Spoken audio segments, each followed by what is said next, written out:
السلام عليكم ورحمة الله وبركاته. اخواني اليوم بإذن الله راح نتكلم عن طريقة تبديل زيت الجير لكزس الاس 460. طبعا الطريقة راح تمشي على أغلب سيارات لكزس وتويوتا أيضا، اللي هي موديلات 2006 وطالع. راح نحتاج الأدوات: ألين كي قياس 5.5، زرادية قياس 14، أيضا مفك قياس 24، ويفضل أن يكون فيه الأوفست هذا. راح نحتاجه لأن المنطقة ضيقة بالأسفل. أيضا زيت الجير، أنا راح أستعمل أمزويل تقريبا حوالي 4 لتر. راح نحتاج أيضا مضخة، تقدر تستعمل مضخة كهربائية أو مضخة مانيوال نفس هذه. أيضا راح نحتاج سلك كهرباء، وفي النهاية راح تحتاج إلى أي شيء تقدر تعبي فيه الزيت اللي راح ينزل. طيب يا أخوان، الحين هذه مقدمة السيارة. راح نرفع السيارة باستخدام الجيك. هذا هو الجيك جاهز. طبعا عندنا نقطتين عشان ترفع السيارة، اللي في الأمام هذه راح أصورها لكم بعدين بشكل أوضح بعد ما أرفع. هذه هي نقطة الرفع في المقدمة. نفس ما نشوف هذا الأكسل، والنقطة قدام الأكسل بشوي.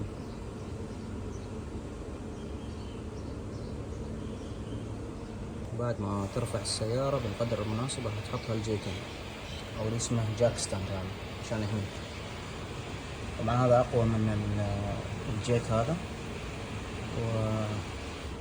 والهدف منه الحماية، لأن هذاك هيدروليك ممكن يليك الزيت يصير فيه تهريب سبحان الله فجأة يطيح، وصارت أكثر عن مرة في السابق. فاستعمل هذيل الجاك ستاند أفضل، ولازم يكونوا يتحملوا وزن السيارة. طبعا راح نحط اثنين في الأمام نفس ما احنا شايفين، وأيضا راح أحط اثنين في الخلف. الحين أنا الجيك الثاني عندي في الخلف. راح أضبط السيارة بحيث أنها تكون مستوية بشكل مستقيم على سطح الأرض، وبعدين راح أكمل شغل. طبعا يا أخوان، في البداية عدة نقاط راح نحتاجها قبل ما نبدأ بالعملية. أول شيء لازم ترفع السيارة باستخدام الجيك، وراح تحطه على اللي هو الجاك ستاند هذين، مثل ما نشوف هذه النقاط تبع الجاك ستاند في المكان، وأيضا في المكان.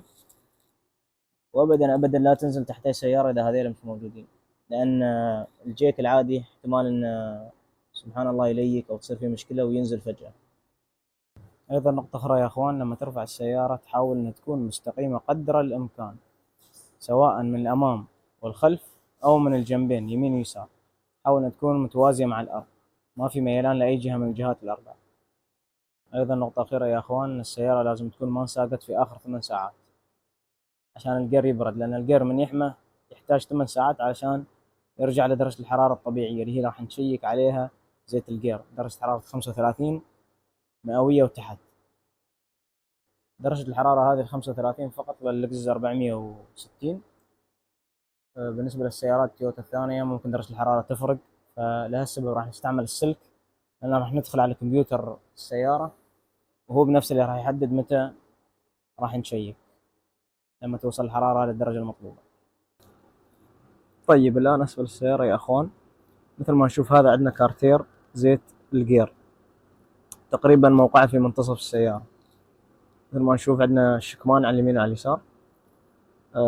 راح تلاحظ أن الكارتير فيه برغيين. البرغي الأول هذا اللي في الخلف تماما، هذيك طبعا مقدمة السيارة في الأمام. ف مثل ما نشوف هذا البرغي راح يكون برغي التفريغ اللي راح ننزل منه زيت الجير. البرغي الثاني هذا مثل ما تشوفه مليك، أنا فاتح لنا شوي، كنت مجهز أموري من قبل. البرغي هذا والبرغي تبع فحص مستوى زيت الجير، حتى لو نقرب منه راح يكون مكتوب عليه كلمة تشك. يمكن لو النطفة مش مبين معاكم الحين راح تلاحظوا مكتوب عليه كلمة تشك لو قربت الكاميرا. وهذا راح يستخدم فقط لفحص المستوى. هو له استخدام ثاني أيضا، واللي هو لما تفتح برغي التعبئة، تفتح هذا البرغي راح تعرف الكمية اللي لازم تعبيها بالضبط، لأنك راح تعبي من برغي التعبئة، راح أراويكم موقعه بعد شوي، إلى أن ينزل الزيت من هذا البرغي. من برغي اللي هو التشك. لما ينزل تعرف انك عبيت، بدا يقطر خلاص توقف، تعرف ان الجير صار معباي. تقريبا الكمية 3.3 3.2 لتر بهالحدود. برغي التعبئة مكانه على يسار الكارتير من فوق، مثل ما قلت لكم مكان ضيق شوي نوعا ما. وتقريبا هذا موقعه هني في الأعلى، ما أعرف إذا يبين أو لا. هذا هو البرغي، مكتوب عليه كلمة WS أو حرفين WS. حرك شوية مصدر الإضاءة عشان يبين.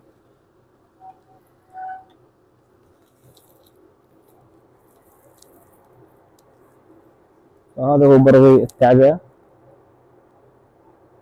شاء الله يكون واضح.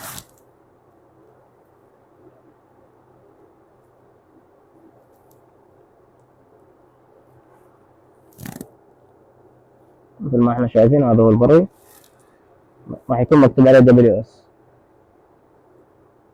بالنسبة لسيارات تويوتا ولكزس الجديدة ممكن ما يكون فيها برغيين في الكارتير، فقط برغي واحد. البرغي هذا لما تفتحه أول مرة راح يكون عملية التشك، بعدين داخل البرغي فيه اللي هي نفس التيوب هذا باستعمال نفس الزرادية اللي فتحت فيها البرغي الأول راح تطلع التيوب، وهني راح تكون عملية التفريغ. هذا التيوب بلاستيكي، أتوقع لونه برتقالي أو أحمر. تحذر جدا لما ترجع تركبه لأنه احتمال ينكسر، أبدا ما تضغط عليه، فقط من يبدأ يقاوم معاك في التركيب خلاص تتركه. طبعا الآن يا أخوان أول خطوة راح نسويها إن راح ننزل الزيت. زيت القير راح ينزل من هذا البرغي، ولكن قبل ما تنزل الزيت دائما تتأكد إنك تقدر تعبي. ففي البداية راح نفتح برغي التعبئة، راح نتأكد إنه مش مثلا عالق أو مصدي أو مجيم، وبعدين راح نفتح ونفرغ الزيت من هنا. فراح باستخدام طبعا هذا الرنش راح نفتح برغي التعبئة نفس ما قلت قياس 24، ولازم يكون فيه اوفست. هذا اسمه اوفست رنش، اللي يبغى يشتريه مثلا من مكان وما عارف اسمه اوفست رنش. طيب راح نيجي لهذا برغي التعبئة. بسم الله. مثل ما نشوف انه يفتح ما في اي مشكلة. طبعا دائما راح نفتحها اول شيء عشان لو سبحان الله ما ننزل الزيت ونصدم انه ما نقدر نحرك السيارة بعدين. اوريدي فاتح عندي. الان بعد ما تأكدنا ان برغي التعبئة قدرنا نفتحها، راح نفتح برغي التفريغ وننزل الزيت القديم.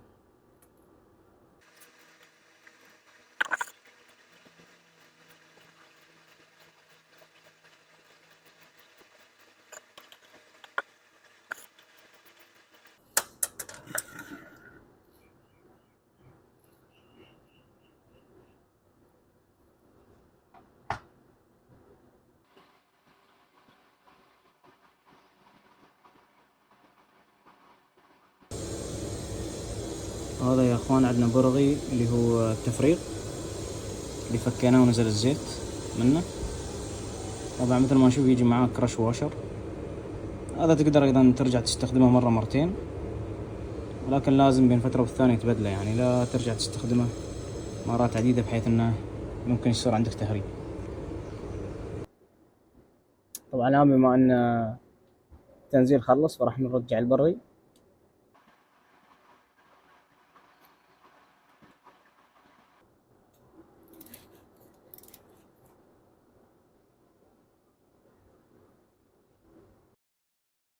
طيب يا اخوان هذه الكمية اللي نزلت عندي، مثل ما نشوف اقل عن 3 لتر بشوي. طبعا هالكمية غلط، في مشكلة الظاهر. انا شيكت على الجير ما في اي ليك، لكن قد تكون المشكلة من احد الورشات، يمكن نزل زيت الجير بالغلط او شيء ما اعرف، لاني اخر مرة معبي 3.3 تقريبا. المفروض الكمية اللي تنزل تكون نفس الشيء 3.3. والكمية هاي 3.3 هي الكمية الصحيحة اللي لازم تتعبى أصلا حسب كتيب الوكالة.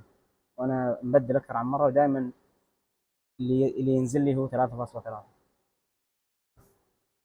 الآن راح ننتقل للخطوة الثانية اللي هي التعبئة. راح نفتح برغ التعبئة بالكامل ونشيله برا، وباستخدام البمب هذه راح نعبي زيت الجير.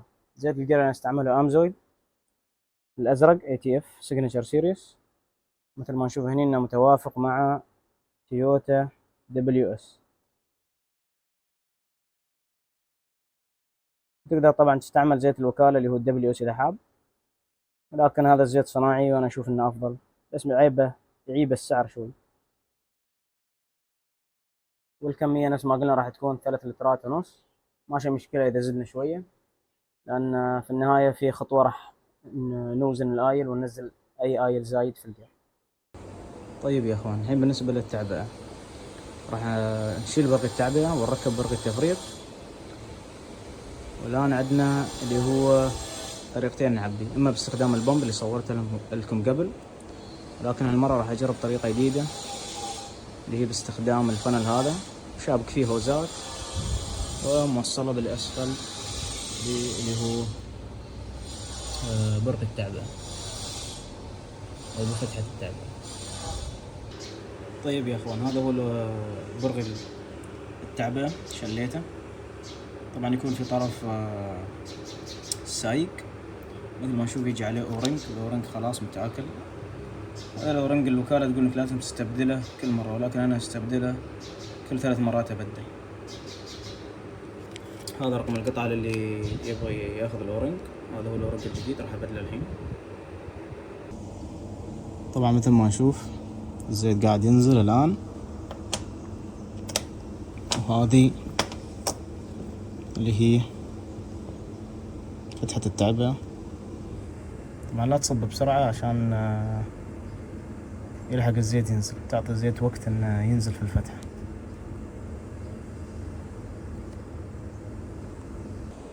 طيب يا شباب، الحين انتهيت. طبعا عبيت 3 علب، والعلبة الأخيرة اللي هي الرابعة فقط عبيت 200 ملي.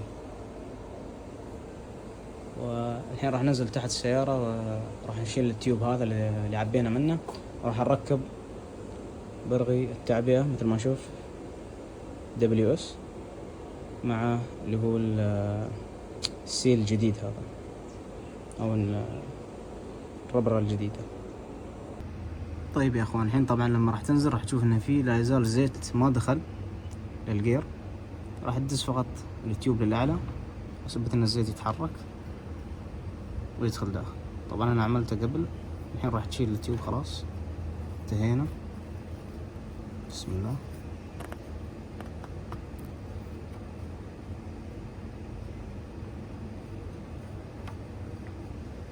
راح تركب اللي هو برغي التعبئة. طيب الآن ركبته، فقط راح نرص عليه شيء بسيط.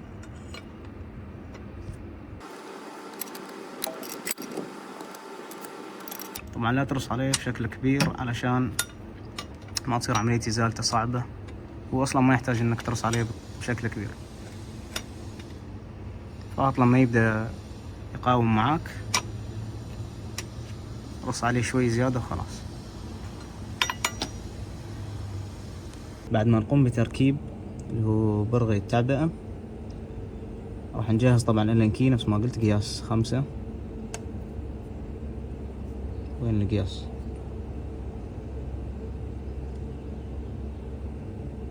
قياس 5 ملي. وراح نكسر اللي هو التشيك فالف او البرغي التشيك، هذا هو نفس ما قلت مكتوب عليه كلمة تشيك. ففقط راح نكسرها، ما راح نفتحها بالكامل، بحيث ان نكون جاهزين عشان ننزل الزيت الزايد بعدين. فقط الحين راح ارص عليه شوي. ما شاء الله تيت. فتح. طيب الان نحن تقريبا انتهينا. نفس ما قلت راح نوصل السلك في الOBD بهذه الطريقة، فتحة رقم 4 وفتحة رقم 13. بعدين شغل السيارة. شغل السيارة مثل ما نشوف الحفلة جاهزة عندنا، طبعا مع كلمة دياك VSC اوكي. لازم تتأكد من هالكلمات، في بعض التوصيلات ممكن تظهر لك كلمات ثانية. الآن راح تحط الجير في الار،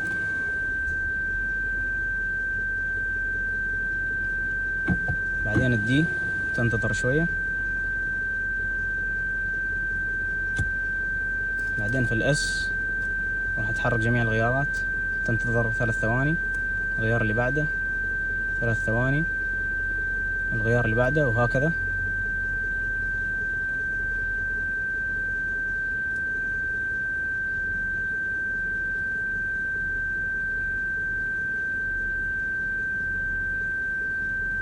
لين توصل الغيار الثامن.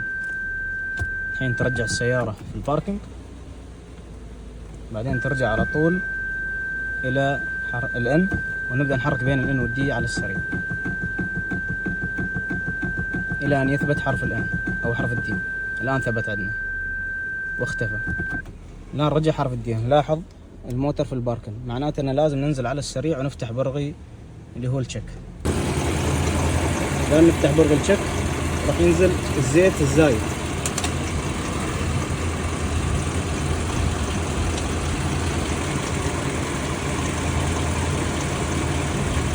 طبعا تنتظر الى ان يصير كمية الزيت النازلة بسيطة جدا، نرجع نسكر برغي التشيك.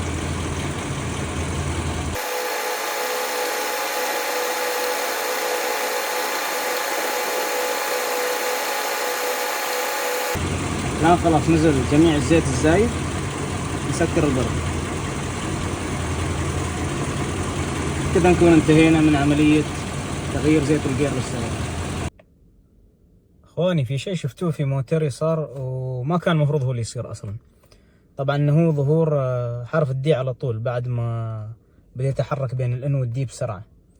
هذا الشيء المفروض ما يصير اذا كانت السيارة باردة، ولكنه صار لاني انا حركت السيارة الصبح شوية قبل ما ابدا تصوير. طبعا مجرد اي حركة بسيطة راح ترفع حرارة الجير على طول، وممكن توصله فوق الطبيعي. لهالسبب لازم ما تكون محرك السيارة ابدا. انا حركته لانه ما كان في مجال اني انزل الجيك، هذا السبب اللي خلاني احرك الموتر. لكن الحمد لله الحرارة ما ارتفعت بشكل كبير. راح اراويكم الحين اللي المفروض يصير. هذا جيب لكزس 2010، صار له يومين ما تحرك، وشبكت انا الكيبل الواير الكهرباء في فتحة اللوبية تحت. الحين طبعا راح اضغط على زر التشغيل مرتين بدون بريك، مثل ما نشوف الحفلة موجودة. اذا توصيلنا صح راح اشغل السيارة،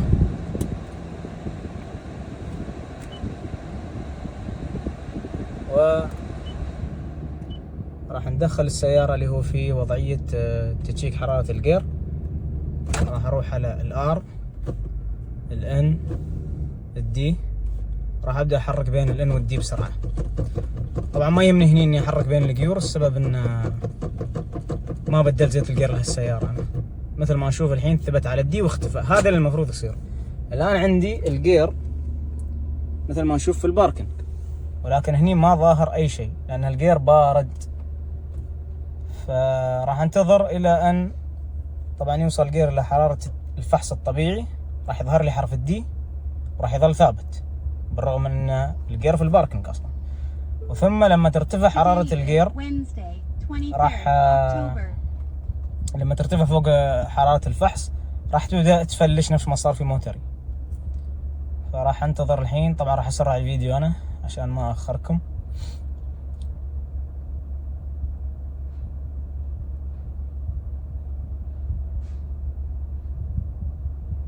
لان نفس ما قلت اختفاء حرف الدي معناته ان الجير بارد، وفي هالحالة لا تفتح برغي الفحص. الجير بارد جدا، بالتالي كمية الفحص ما راح تكون هي الصحيحة. نفتح البرغي فقط لما يكون حرف الدي ظاهر وثابت.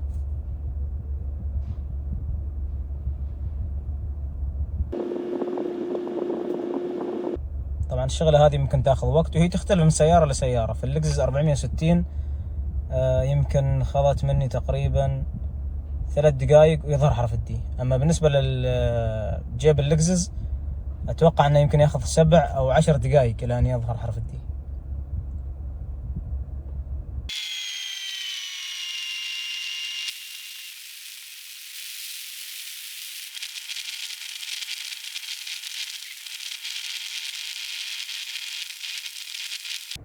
الان اخيرا ظهر عندنا حرف الدي بعد انتظار. ما شاء الله طول الجيب حوالي 11 دقيقة. ال 460 مستحيل ما راح يطول هالكثر، يمكن بالكثير 4 دقائق او حتى اقل.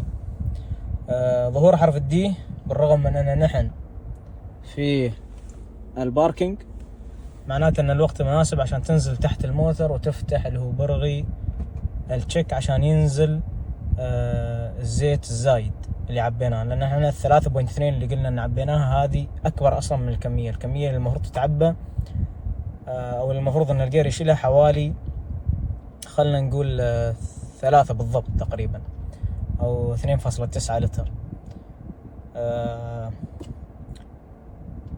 فالآن هو الوقت المناسب لان حرف الدي ظاهر وثابت ما هو يفلش. لو كان يفلش معناته ان الحرارة ارتفعت بشكل كبير، الوقت غير مناسب انك تفتح برغي التشيك. الحين طبعا راح اظل وانتظر الى ان يبدأ يفلش عشان اراويكم الانيميشن الاخير. طبعا قلنا لما يفلش خلاص صار غير مناسب انك تفتح اللي هو برغي التشيك، ولازم تبند الموتور تنتظر عليه يمكن حوالي 5-6 ساعات الى انه يبرد.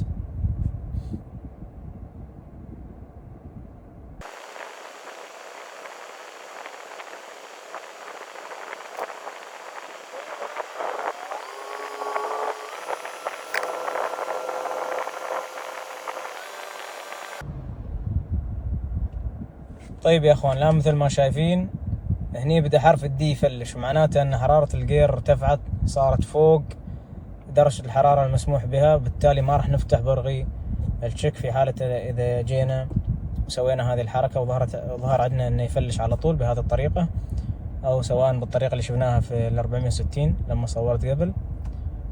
ممنوع تفتح لان الزيت راح يكون تمدد بفعل الحرارة اكثر من الطبيعي، بالتالي لما راح تفتح البرغي راح تنزل ممكن كمية اكبر وراح تكون الحسبة غلط.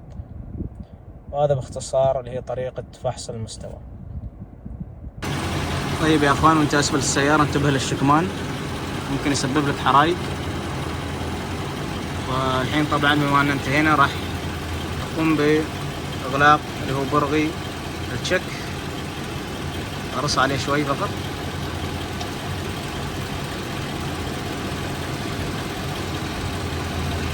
بعدين نقوم بتنظيف المنطقة عشان نتأكد من ان ما في تهريبات من البراغي هذه. طبعا بعد الانتهاء نرجع نتأكد حرف الدي لا يزال ثابت، معناته ان الحرارة مناسبة وما تعديناها، بالتالي العملية تمت بنجاح. مثل ما نشوف حرف الدي ثابت والسيارة في الباركينج. طبعا اذا صارت حرارة الجير اعلى عن الدرجة راح يبدأ يفلش، فراح اخلي السيارة الحين شغالة واصور لكم لما يفلش. الان يا اخوان مثل ما احنا شايفين حرارة الجير ارتفعت، فبدأ عندي حرف الدي يفلش.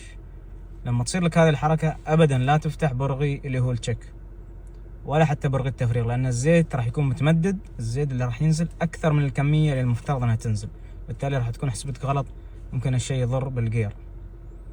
وبس لما تنتهي تشيل اللي هو السلك اللي في الاو بي دي، وبهذا انتهت العملية باكملها. وفي النهاية بعد ما تسوق السيارة وتشيك عليها ان الامور تمام، يفضل انك تنزل تحت السيارة وتشيك على البراغي 3 ان ما فيهم اي تهريبات. وان شاء الله اكون وفقت في ايصال المعلومة هذه للاخوة.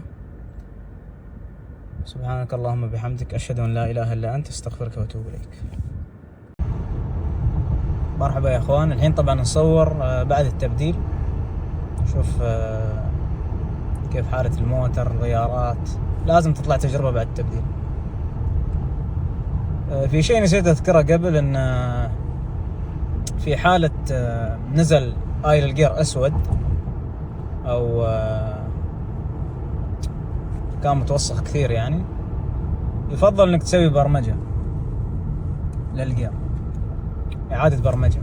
خصوصا اذا نزل اسود او بني. المهم اي شيء غير اللون اللي هو الطبيعي اللي هو اللون الاحمر. انا راح اوقف اغسل الحين ان شاء الله، الموتر يبغى له غسيل، وراح اصور فيديو الغيارات، وايضا راح اوريكم طريقة البرمجة في حال اذا حد يحتاج.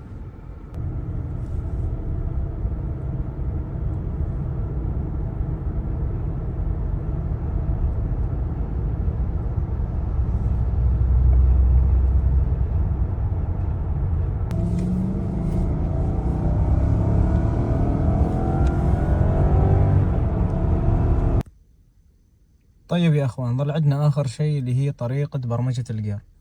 طبعا منو اللي لازم يبرمج الجير؟ مش الكل.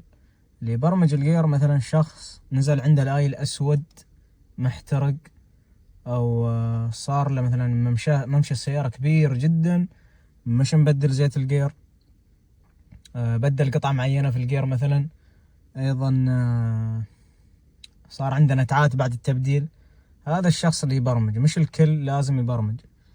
طيب كيف البرمجة؟ راح نشبك الكمبيوتر السيارة على الأون بس مش مشغلة، لما طيب يعطي فوكس. طيب ونرجع الحين للتابلت، نروح على اللي هو موديل سيارتك. أنا موديلي اللي هو من 2008 إلى 9 2012. طبعا أذر عندي اللي هو الرادار في السيارة، واضغط على أوكي. طيب راح نضغط على اللي هو سيستم سيلكشن، وعندنا اللي هو الانجن او الاي سي تي. طبعا الاي سي تي هو الجير، فراح نضغط على الاي سي تي، نضغط اوكي. راح يعطيك طبعا هذه اللي هي الخيارات. راح نروح على سبيشال فانكشنز،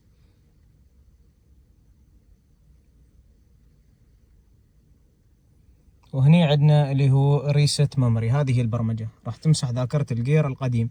ليش؟ لانك انت لما تبدل الزيت الجير راح يكون متعود على اللي هو لزوجة معينة.